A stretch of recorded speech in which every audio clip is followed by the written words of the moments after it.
क्या निवेदन देने के लिए आए थे माइनॉरिटी डिफेंस कमेटी?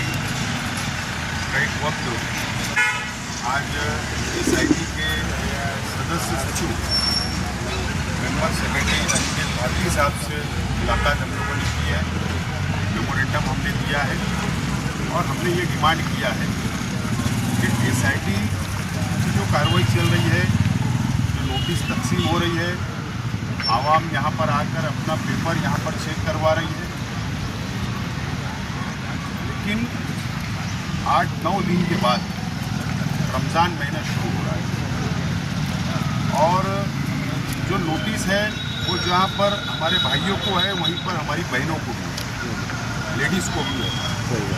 तो हमने सबसे पहला ये डिमांड किया है कि रमज़ान में जितनी लेडीज़ है, जितनी माँ बहनें हैं, वो उनकी इंक्वायरी मुकम्मल कर ली जाए कि माँ बहनों को रमज़ान में सहरी का खाना बनाना, उसके बाद पढ़ाई करना, उसके बाद फिर अफ्तारी की तैयारी करना, रोज़ा रखना, इबादत करना। ये माँ बहनें बहुत बिजी होती है, नल का पानी वगैरह पानी आता है, इसके लिए हमने ये डिमांड की है। और हमने ये भी डिमांड की कि हो सके तो राज्य सरकार से आप डिमांड करो, SIT यहाँ की डिमांड करे कि रमज़ान महीने के अंदर ये कार्रवाई को बंद कर दिया जाए। ये हमने डिमांड की है और इसीलिए आज हमने आज हम लोगों ने मुलाकात की। उम्मीद है, जाहिर सी बात है कि जमहूरी मुल्क है, हम लोग प्रतिनिधि है, अवामी नुमाइंदे हैं, आवाम का काम करते हैं, तो हम हुकूमत से ही उम्मीद लगा सकते हैं और हुकूमत ही हमारी बात सुन सकती है। इसके लिए आज हमें उम्मीद है सरकार से कि रमज़ान महीने का पवित्र महीना, पाक महीना शुरू हो रहा है, इसके लिए एक इंसानियत के नाते सरकार इसके ऊपर विचार करे और मालेगांव शहर की आवाम को राहत दे। इसके लिए आज हमने मुलाकात की। आज बहुत ज़्यादा लोग भीड़ आज नज़र आ रही है। अब तक ऐसा लग रहा है कि 1000 से ज़्यादा लोग हो गए होंगे, यानी सबके, यानी, लेकिन फिर भी कुछ लोग मीटिंग अभी ले रहे हैं कि अभी आगे कुछ करना है और आप लोग बहुत आगे निकल चुके हैं। जहाँ तक हम लोग पहले दिन से लगे हुए हैं माइनॉरिटी डिफेंस कमेटी, और जहाँ तक हम लोगों ने यहाँ पर मालूमात हमको मिल रही है, जहाँ तकरीबन 1500 से ज़्यादा लोगों की इंक्वायरी हो चुकी है और जो डाटा है SIT के पास वो 4000 के आसपास है और अभी 8 दिन बचा है रमज़ान महीने। उम्मीद है कि तकरीबन 3000 तक 8 दिन में मुकम्मल हो जाएगा, ऐसा उम्मीद है, जो भी डाटा अभी समझ में आ रहा है। बहरहाल हम हमारा काम कर रहे हैं, आवाम को मदद कर रहे हैं, आवाम के आंसू पोंछने का काम कर रहे हैं और आवाम की ईमानदाराना तौर पर हम मदद कर रहे हैं। हम ऐसा नहीं कर रहे हैं कि मालेगांव से 1000-1200 किलोमीटर दूर बैठकर खबर छपवा देना कि हमारी नुमाइंदगी हम कर रहे हैं। हम ऐसा झूठ काम नहीं कर रहे। ऐसी तो बात की है कि 11 बजे से 4 बजे तक लोगों को बुलाया जाए और 4 बजे तक इंक्वायरी कंप्लीट हो जाए, क्योंकि ये काफ़ी लंबा यहाँ कैंप पुलिस स्टेशन आना पड़ता है। रोज़ा खुलने से पहले लोग अपने घरों पर पहुँच जाएँ, क्योंकि गर्मी का वक्त रहेगा, इसलिए ये एक डिमांड भी हमारी है। दूसरी जो सबसे अहम एक डिमांड थी कि BNS कलम 338 जो सब आरोपी पर लगाई जा रही है FIR में, जब पहली मरतबा FIR हुई तो वो कलम नहीं थी।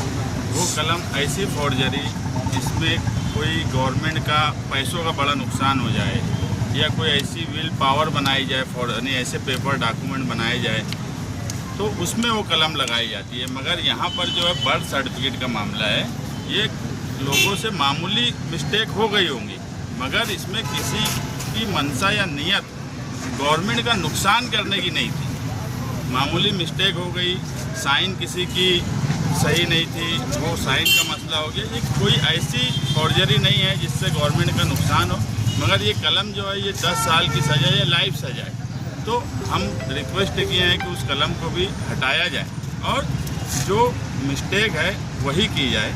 और ख़ास तौर से हमारी जो डिमांड है कि औरतों के साथ नरम रवैया रखा जाए, ये डिमांड हमारी अव्वल दिन से है और इस पे आगे भी हम यही चाहेंगे कि औरतों के ताल्लुक से नरम रवैया रखा जाए, क्योंकि माइनॉरिटी डिफेंस कमेटी मालेगांव शहर में लोगों के पेपर से लेकर कोर्ट में जो लोग जिन पे FIR हुई है उनकी मदद से लेकर सरकार तक, वहाँ से लेकर हाई कोर्ट तक एक सिस्टम और किस तरीके से काम किया जाए कि कम से कम तकलीफ हो, वो माइनॉरिटी डिफेंस कमेटी ही कर रही है।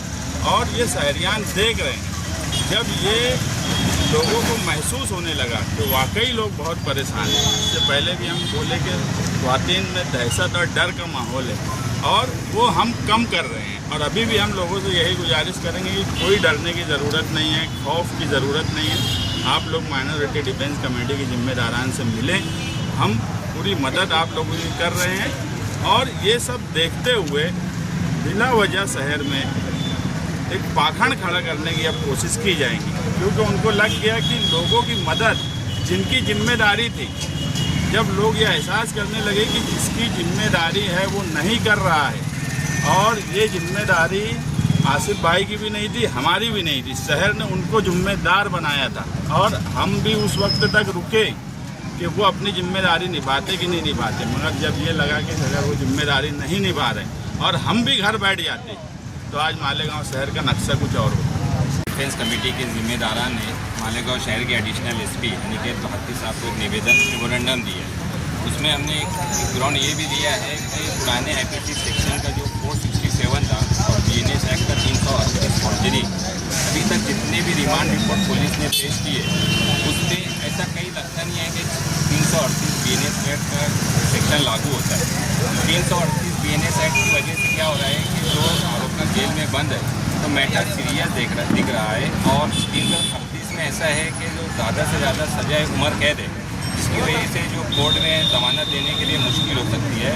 हमने एडिशनल SP अनिकेत भारती साहब से रिक्वेस्ट की है कि अगर आप उसकी डेफिनेशन देखेंगे तो किसी भी एंगल से, जैसे मुस्तकीम भाई ने बताया है कि 338 में ऐसा है कि अगर कोई विल बनाकर कोई प्रॉपर्टी को बेचने के लिए या ऐसी चीज़ें जिसमें पैसों का इस्तेमाल होता है, ऐसा अगर रहा तो ही लगता है। हमने ये रिक्वेस्ट की है कि आप इस बारे में सोचिए और जो रिमांड रिपोर्ट है उसमें से 338 की कलम कम कीजिए।